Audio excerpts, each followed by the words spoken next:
Congratulation রিনা, নতুন গাড়ি। কি বলতে যাচ্ছি, নতুন গাড়ি তো নাই। ও কংগ্রাচুলেশন রিনা, পুরনো গাড়ি নতুন রূপে আমাদের সামনে দেখাবার জন্য। তো বন্ধুরা, যারা যারা বলো আমরা নাকি খামোখাই লোকের পেছনে লেগে থাকি, আমরা নাকি কন্ট্রোভার্সি করি সবসময় নিজস্ব কন্টেন্টের জন্য, তো হ্যাঁ, আমরা সেটা অকপটে কিন্তু স্বীকারও করি যে আমরা কন্ট্রোভার্সি ক্রিয়েটার। আমাদের এটাই কাজ, প্রতিটা ভিডিও থেকে কন্টেন্ট তৈরি করে তোমাদের সামনে দেওয়া। সেটা কিন্তু অযথাই কারোর পেছনে লেগে নেই, কারণ কি ওয়াইটিতে অনেক অনেক অনেক বড় বড় ব্লগার আছে, কই তাদের কাউকে নিয়ে তো ভিডিও হয় না। কিছু কিছু মানুষ যারা সত্যিই ভুল করে তাদেরকে নিয়ে কিন্তু ভিডিওটা করি, এবং বিশেষত এই ভিডিওগুলি আমরা বেশি করি যেখানে স্বামী স্ত্রী দুটো দিকে চলে গিয়ে এ অপরের উপর দোষ দেয়, মানে অপর আরেকজনের উপর দোষ দেয়। তখন আমরা জাস্ট তোমাদের সামনে তুলে ধরি যে আসল সত্যটা কি, কে ভালো কে মন্দ এটাই, এবং সেটা সম্পূর্ণই কিন্তু অনেকটা ভেবে চিন্তে অনেক দিক থেকে খবর নিয়ে কিন্তু তারপর তোমাদের সামনে দিই। তারপরেও কিনা আমরা কন্ট্রোভার্সি ক্রিয়েটার, কিন্তু কেউ একজন কারোর বাড়িতে কেউ একজন গেস্ট এসছে, তার গাড়িটা দাঁড়িয়ে আছে, সেই গাড়িটা দেখিয়ে কি সুন্দর টাইটেলে লিখে দিচ্ছে, দেখো তো কেমন হলো গাড়িটা, এরকম কিছু একটা লিখেছে। সেটার বেলায় কোনো রকম কিন্তু দোষ নেই, কারণ কি সে বড় ব্লগার, সে যত যাই করুক, সে ইনস্টাগ্রামে যতই দুঃখের রিল শেয়ার করুক, আর সে যত যাই করুক, সে না বড় ব্লগার? তার সমস্ত কিছু জিনিসকে কিন্তু লুকিয়ে চাপিয়ে রাখতে হবে। এটাই কিন্তু হয়ে আসছে, এটাই ওয়াইটির নিয়মে হয়ে আসছে দেখছি। কারণ এই যে রিনা আজকে যে টাইটেলটা দিয়েছে, সেখানে আমরা প্রত্যেকে বুঝতে পারছি যে কালকে থেকে কালকে কমিউনিটি পোস্ট দেওয়া থেকে আজকে ভিডিও দেওয়া মানে পাবলিক করা পর্যন্ত আমরা মানে যখন পুরো ভিডিওটা যতক্ষণ না দেখিয়েছি আমরা কিন্তু বুঝতে পারিনি যে ওটা আমাদের সাথে জাস্ট মজা করছে। আমিও যদিও এই নিয়ে ভিডিও নামাইনি কালকে, সেখানে অনেকেই কিন্তু এই বিষয়টাকে সত্য মনে করে ভিডিও নামিয়েছে, যে যার মতো মতামত তোমাদের সামনে দিয়েছে। এবার একটা কথা ভাবো, তারা কন্ট্রোভার্সি ক্রিয়েটার, তারা কন্টেন্ট পেয়েছে, ভিডিও দিয়েছে, তাই তাদের নামে অনেকে দোষ দিচ্ছে। কারণ কি রিনার কমেন্ট সেকশনে দেখলাম অনেকেই এরকম কমেন্ট করেছে যে ভালোই একটা সবাইকে ঘোল খাওয়ালে। ঘোলটা অ্যাকচুয়ালি আমাদেরকে খাওয়ায়নি, নিজেও খেলো। কারণ যেমন তার কমেন্ট সেকশনে কয়েকটা কমেন্ট পজিটিভ এসছে, তেমন বেশিরভাগ কমেন্ট কিন্তু নেগেটিভ এসছে। বন্ধুরা ভাবো, কালকে থেকে আজ অব্দি তার ভিডিওর মানে টাইটেলই বলো এবং কালকের কমিউনিটি পোস্ট বলো, গাড়ি নিয়ে কমিউনিটি পোস্ট, সেখানে প্রত্যেকে আগ্রহী ছিল যে নতুন গাড়ি, ভিডিওতে কি না দেখাবে। ভিডিওতে কি দেখলাম, নর্মাল তার দিদার যে কাজ হবে সেই কাজটা নিয়ে আমাদের সামনে ব্লগ দিল। তাহলে সে আমাদেরকে চিট করলো না, সে আমাদেরকে বোকা বানালো না, কিন্তু তাতে কোনো রকম কোনো দোষ কিন্তু হবে না। বন্ধুরা, কাল থেকে আজ অব্দি আমাদেরকে কিভাবে টুপি পরিয়েও রেখে দিয়েছে, তারপরেও কেউ কিন্তু ওকে কিচ্ছু বলবে না। অথচ এই মেয়ে নাকি দিদার কাছে খুবই অত্যাচারিত হয়েছে, 5টা বছর তার উপর অনেক অত্যাচার করা হয়েছে, অনেক নাকি জ্বলন তাকে সহ্য করতে হয়েছে। কিন্তু আমি বুঝতে পারি না যে এই যে কাল থেকে আজ অব্দি এই যে মিথ্যে কথাটা বলে গেল, তাহলে একবার ওর ভিউয়ার্সদের অন্তত বোঝা উচিত যে তার মানে কতটা মিথ্যে সাজিয়ে সন্দীপদার নামে বাজে মন্দ কথাগুলো ভিউয়ারদের সামনে জাস্ট নিজেকে সুরক্ষিত করার জন্য প্রচার করে গেছে। হ্যাঁ বন্ধুরা, এটাই হচ্ছে রিনার আসল মানে যাকে বলো ক্যারেক্টারই বলতে পারো তোমরা। এরপর তোমাদের সামনে আমি একটা কথা বলতে চাই। ও আজকে ওর ভিডিও শুরুতে বললো যে বাড়িতে খাওয়া দাওয়ার অনুষ্ঠান। আমার যেন শুনতে একটু কিরকম যেন লাগলো কথাটা। আমরা তো অ্যাকচুয়ালি খাওয়া দাওয়ার অনুষ্ঠান বলি না, দিদার 4 দিনের শ্রাদ্ধ শান্তির যে অনুষ্ঠান আছে সেটাই আছে, মানে ওটাকে আরো একটা কি শুদ্ধ ভাষায় বলে, তো যাই হোক আমার এই সময় মনে পড়ছে না।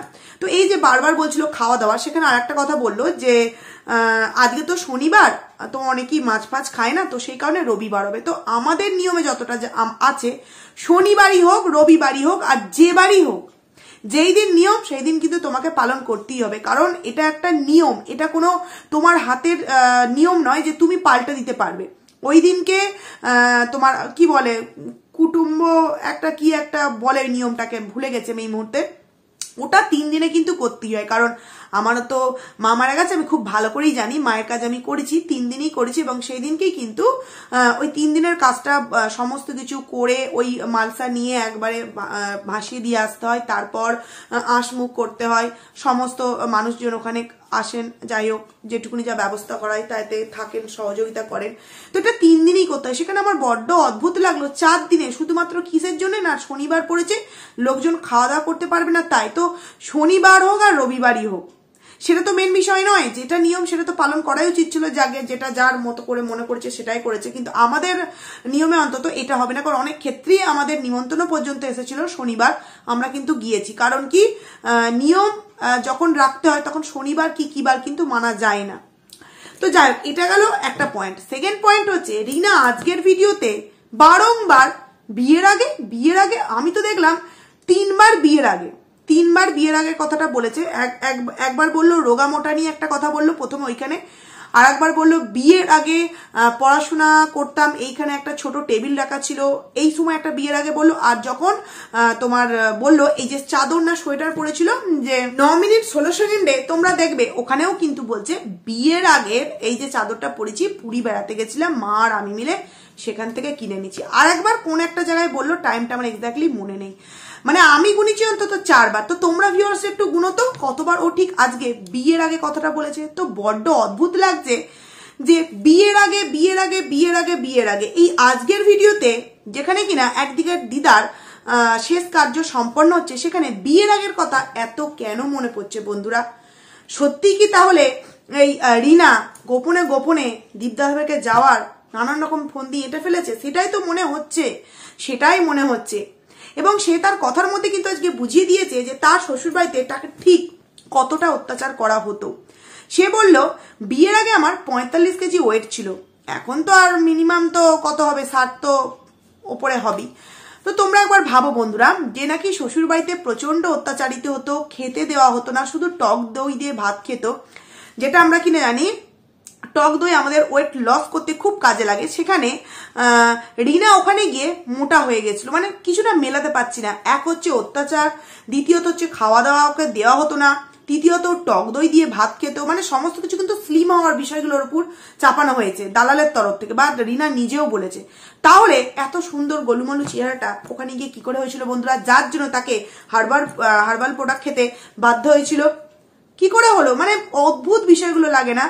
4.5 বছর 5 বছর তার উপর এত অত্যাচার হয়ে গেল যে সে গোলুমলু হয়ে গেল, এবং তার ভিডিওর কোনো একটা জায়গায় কোনো অংশে একটুও তার চোখের কোণে একটু কালি পর্যন্ত আমরা দেখতে পাইনি। আমরা দেখতে পেয়েছি প্রেগনেন্সির সময় থেকে বেবি হওয়ার পর অবধি শীতের দিনে তার শাশুড়িমা তাকে সকালে বাইরে পর্যন্ত বেরোতে দিত না।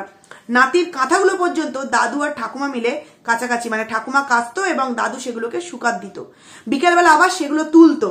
রিনা শুধু কি করতো, বিকেল বেলাতে ওই বাচ্চাটাকে নিয়ে কিষাণুকে নিয়ে বাইরে ওই একটা দোলনা মতো ছিল, গাড়ি মতো, ওইটা করে ঘোরাতো। এই সমস্ত ভিডিওগুলো আমাদের চোখের সামনে কিন্তু ভাসছে। তারপরেও তার উপর ব্লেম দেওয়া হয়েছে যে সে নাকি ওই বাড়িতে 5 বছর অত্যাচারিত।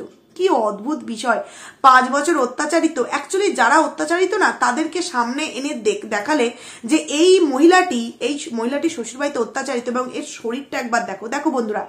আমি এখানে এই জিনিসটাতে একমত হব যে খেলেই যে মোটা হয় আর না খেলেই যে রোগা হয়, এটা কিন্তু সেম জিনিস, মানে কখনোই সবার শরীরের সঙ্গে এক হতে পারে না। কিন্তু খেলে বা তুমি আনন্দে থাকলে তোমার মানে কি বলবো একটা গ্ল্যামারাস বিষয় বা তোমার চোখে মুখে কিন্তু বিষয়টা ফুটে উঠবে। এবং তোমার যদি কষ্টে থাকো, তুমি যদি কোনো একটা বিষয় নিয়ে চিন্তা করো, তাহলে তোমার চোখের মানে তলায় কালো দাগ তোমার চোখে মুখে কিন্তু ফুটে উঠবে, যেরকমটা আমার হাতে হয়েছিল। কষ্টে থাকতাম বলে সেই জিনিসটা আমার ভিডিওর মধ্যে প্রভাব কিন্তু ফেলতো, অনেক কথা হেরফের হয়ে যেত, কারণ কি পেন হতো। তার সত্ত্বেও আমি কিন্তু তোমাদের সামনে ভিডিওগুলো দিতাম। তো এই যে একটা জিনিস, এটা রোগামোটা বিষয়টাকে যদি আমি বাদও দিই, তাহলে কিন্তু রিনাকে কোনো সময় কিন্তু আমরা ওই যে একটা মানে অন্যদিকে মন দিয়ে বসে আছে বা অন্যরকম, এরকম কিন্তু আমরা কখনোই দেখতে পাইনি। দেখতে কখন পেয়েছি? যখন কিনা দাঁত ফোগলার সাথে তার চ্যাটিং শুরু হয়ে গেছে, এবং সেটা কিনা একদম ওই জায়গাকার চ্যাটিং, বুঝতে পারছো তো? তারপর যে কথাটা বলছি, রিনা বলল বিয়ের আগে এইখানে একটা ছোট চৌকি রাখা ছিল। বিয়ের পর দাদা বৌদি, মানে দাদা যখন বিয়ে হলো তখন খাটটা ওই ঘরে গিয়ে এই ঘরে বড় চৌকিটা রাখা হলো। তো আমার প্রশ্ন হচ্ছে যে এই ঘরে চৌকি কেন রাখা আছে? ওর বিয়ের যে খাটটা সন্দীপদার বাড়ি থেকে মাল রিকভারি করার সময় নিয়ে এলো, সেই খাটটা এখন কোথায়? না তাদের দোতলায় দেখতে পায়, না তাদের নিচয় দেখতে পায়, না তাদের দুটো ঘরে দেখতে পায়। আর একবার ভেবে দেখো, যদি ওই খাটটা বাড়ি অবধি নিয়ে আসতো, তাহলে ওই খাটটা ওদের কিন্তু ওই চৌকিটার পরিবর্তে থাকতো, কারণ ওপরে ওদের কিন্তু ওই চৌকিটা রাখার মতো যথেষ্ট জায়গা আছে। ওইখানে না রেখে তাহলে খাটটা কোথায় রাখা হয়েছে বন্ধুরা? ভুলবশত কি ডাক ফগলার বাড়িতে রেখে আসা হয়েছে যে মেয়ের তো আবার নতুন করে সংসার পাতবে, কিন্তু রিনার বাবা মা ভাবতেও পারেনি যে এই রিনা ডাক ফগলার সাথেও কিন্তু সংসারটা পাতবে না। বন্ধুরা তোমরা হয়তো ভাবছো যে জাস্ট মানে সবাই মজা করে কথাগুলো বলছে, না বন্ধুরা, প্রত্যেকে একটা জিনিসকে মজা করে বলতে পারে না।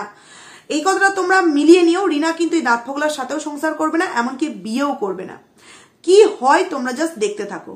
আমার প্রশ্ন রইল ভিউয়ার্সদের কাছেও এবং রিনার কাছেও যে ওই খাটটা কোথায় গেল।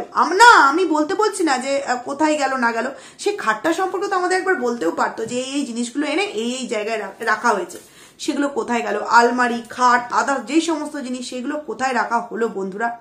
তোমরাই একবার ভেবে বলো তো কোথায় রাখা হলো। আরো একটা কথা বন্ধুরা, এই কথাটা অনেকদিন ধরেই বলবো ভাবছি কিন্তু বলে ওঠা হয়নি। ওদের বাড়িতে যে নাম নিচ্ছি না, মিষ্টি এই নামটাই বলছি, তোমরা বুঝে নিও, একটা যে মেয়ে আসতো মানে পাশের বাড়ির বোন না কে হোক যাই হোক হবে, তাদেরকে এখন ভিডিওতে আমরা কেন দেখতে পাই না? এই প্রশ্নটা অনেকে করেছে, বারংবার করেছে, আমিও করছি। সেখানে কিছুদিন আগে রিনা অ্যান্সার দিয়েছিল ও নাকি মামার বাড়ি গেছে। তো আমার প্রশ্ন হইলো যে যতদিন ওই ঝামেলা মানে সেই রিনার দাদার বিয়ে বা তারপর যে জিনিসগুলো ছিল সেই সমস্ত পর থেকে আর কিন্তু তাদের বাড়িতে এই বোনগুলোকে যেতে যাওয়া মানে ওদের বাড়িতে যাচ্ছে এরকমটা কিন্তু আমরা দেখতে পাই না। তাহলে এতদিন কি সেই মেয়েটা মামার বাড়িতে আছে? এত আমরা প্রশ্ন এই বিষয়টা নিয়ে করতাম, মানে আমি করিনি, আমি যে ফার্স্ট করলাম, অনেকে করেছে দেখলাম। মাঝে একটা ওই মেয়েটাকে নিয়ে শর্ট ভিডিও পর্যন্ত দিয়েছিল, মানে ওটা ইনস্টাগ্রামে কিন্তু প্রায় 1 থেকে 1.5 বছর আগে ওই রিলসটা করা ছিল, ওটা এখনো পাবলিক করেছিল। তাহলে যদি সত্যি বোন মানে কোনো ঝামেলাঝাটি ওদের সাথে না হয়, যদি শুধুমাত্র মামার বাড়িতে গেছিল বা অন্য কিছু জিনিস, তাহলে এখানে এলে একটা রিলস, নতুন কারেন্ট রিলস তৈরি করে আমাদের সামনে শেয়ার কেন করে না? সেই পুরনো 1.5 বছরকার আগের রিলস কেন শেয়ার করে? বা ওদের বাড়িতে আরো দুজনকে আসতে দেখতাম, তারা কেন আসে না? এখানে ভিউয়ার্সরাই কিন্তু অ্যান্সার দিয়ে দিয়েছে যে ওর থেকে সবাই এখন মানে 10 পা পেছনে থাকতে চাইছে। মানে ও এমনই একটা নিজেকে লোকের সামনে দেখাতে চাইছে যে আমি কত ভালো, আমাদের পরিবারের কতটা মিল, কিন্তু তাদের বাড়ির আশেপাশে প্লাস তাদের যে সমস্ত পরিবার পরিজন আছে আশেপাশে, তারা কিন্তু ওদের সাথে অ্যাকচুয়ালি মিল রাখতে চায় না। এই মনাই কিন্তু একমাত্র রাখে, কারণ তারও নিশ্চয়ই কোনো ফায়দা আছে, সে কারণই। না, আমি কোনো নেগেটিভ বিষয় বলছি না। এই যে তোমার ওয়াইফাই এর বিলটা হাফ হাফ করে করা, এই যে পুজো টুজো এই যে করছে, এই যে কাজ, এই সমস্ত কিছু মিলিয়ে কিন্তু একটা লাভ তো নিশ্চয়ই কোথাও না কোথাও আছে, যেই কারণে মিলটা রেখেছে। নাহলে এই এত মানে একটা ভালো একটা রিলেশন দাদার সাথে ছিল, তাদেরকে আমরা ভিডিওতে এখন কেন দেখতে পাই না বন্ধুরা? তোমরা একবার ভেবে বলো তো। আরো একটা বিষয়, এত কাট চা করলো, চায়ের সময় বললো এই 3 কাপ চা কাকুদের দিয়ে আসি। 3 কাপ চা কাদের জন্য পরে দেখাচ্ছি, কিন্তু আমাদের কিন্তু আর দেখালো না যে 3 কাপ চা স্পেশাল ওখানে কে কে ছিল, কিন্তু সেটা আমাদের দেখালো না। কাট করে ফুল দেখাতে আরম্ভ করে দিল, কাট অজস্র কাট। একজন কমেন্টস করেছে, যে কমেন্টসটা সত্যি আমার খুব ভালো লেগেছে, যে বাপের বাড়িতে তুমি দিচ্ছই তাই তোমাকে এত আদর যত্ন খাতির তোমাকে করছে, তোমার কি নিজের বলতে কিছু ওখানে আছে? সত্যিই তো, যদিও আমি কমেন্টসটা এখানে তোমাদের দিচ্ছি না আর আমি লিখেও রাখিনি, জাস্ট মনে করে তোমাদের সামনে বললাম, সত্যিই তো রিনার নিজের বলতে কি কিছু আছে? যেই বাড়িতে আমি নিজের বলে কিছু মনে করব, সেই বাড়ি থেকে আমাকে রাত 12টার সময় মেরে, গালে চড় মেরে বের করে দেবে চুলের মুঠি ধরে, এই রকম সাহস নিজের বাড়ি যদি সত্যিই হতো, সেই বাড়িতে কি কোনোদিনও করতে পারতো? না বন্ধুরা, করতে পারতো না।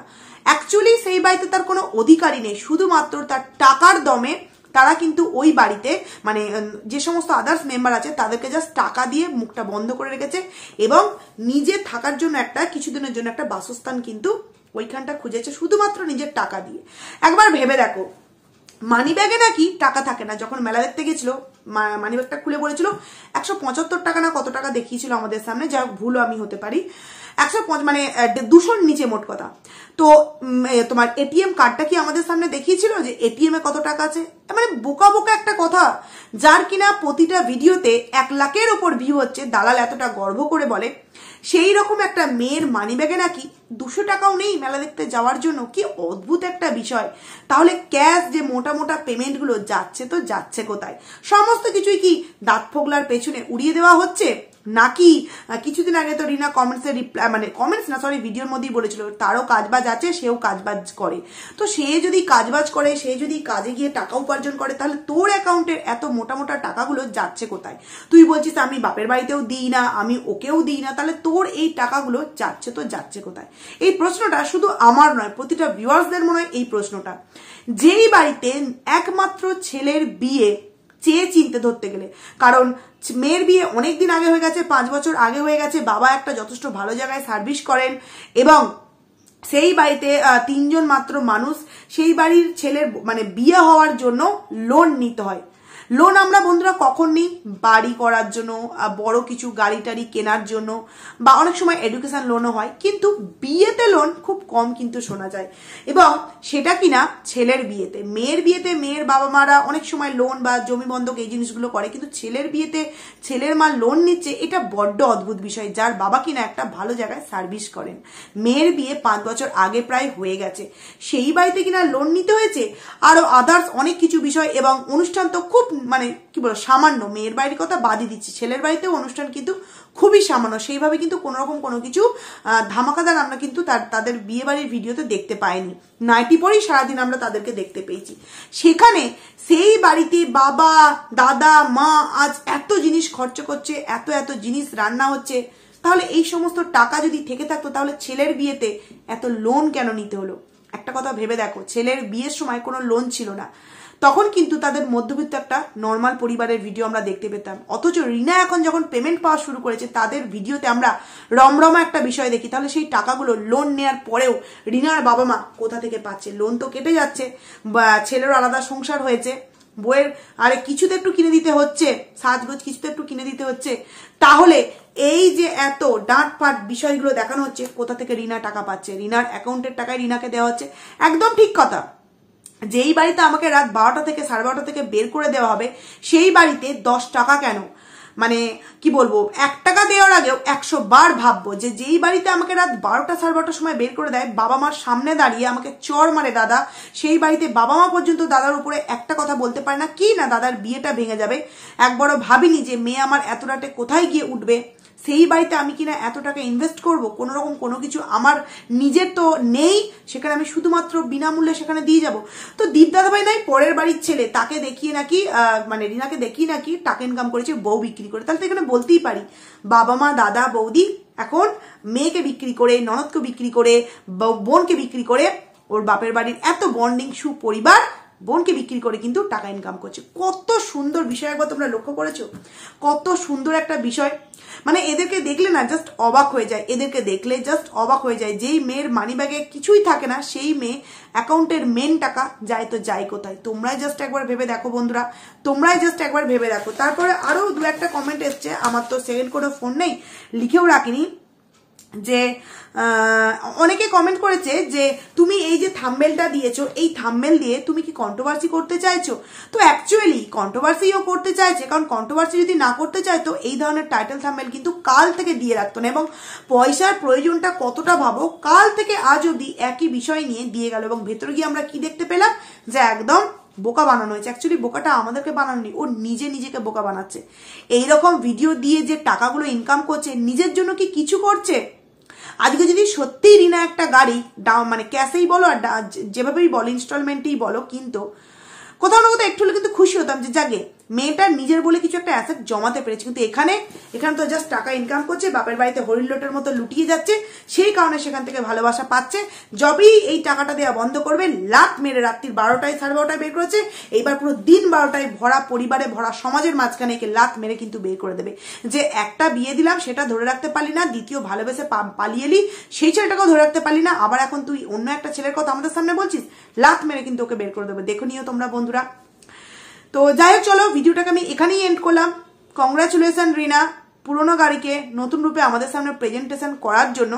আর আমি বুঝতে পারলাম না যারা কংগ্রাচুলেশন জানিয়েছে তারা কি ভিডিওটা দেখেইনি, মানে ভিডিওটা দেখেইনি। আমরা কন্ট্রোভার্সি ক্রিয়েটার আছি বলে এই রিনারা, সত্যি রিনাদের মতো ব্লগাররা এত ভিউজ পায় কেন বলো তো? আমরা পুরো ভিডিওটা দেখি, তারপর আমরা মতামতটা দিই। আর ওর যারা পজিটিভ ভিউয়ার্স এই যে কংগ্রাচুলেশন জানিয়েছে, আমি তো বুঝতে পারলাম না কিসের জন্য।